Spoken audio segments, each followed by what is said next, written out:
ఇక మీనరాశి వాళ్ళ విషయంలో అయితే అదృష్టమే అదృష్టం. ఓకే.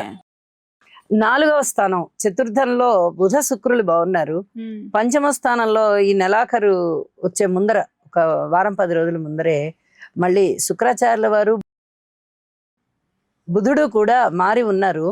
దానివల్ల పంచమ స్థానంలో మళ్ళీ గురువు బాగున్నారు, శుక్రుడు బాగున్నారు. ఓకే. కాబట్టి ఇక్కడ చాలా అద్భుతమైన ఫలితాలని చెప్పాలి. ఓకే. ఈ చతుర్థంలోకి రవి వెళ్ళిపోయినప్పుడు ఆ తృతీయంలోకి కుజుడు వస్తున్నారు. ఓకే. అంటే ఏ విధంగా చూసుకున్నా 4 గ్రహాలు బాగుంటున్నాయి.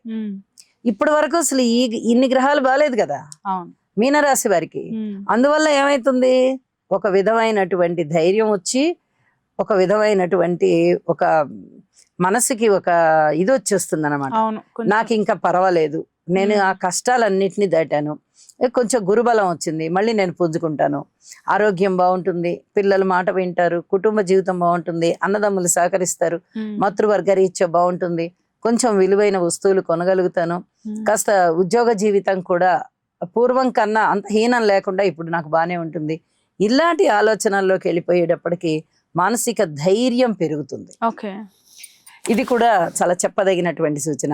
అసలు ఏమీ లేని వాళ్ళకి పంచపక్ష పర్వణాలు దొరికినట్టే కదా, ఏ కొంచెం దొరికినా కూడా.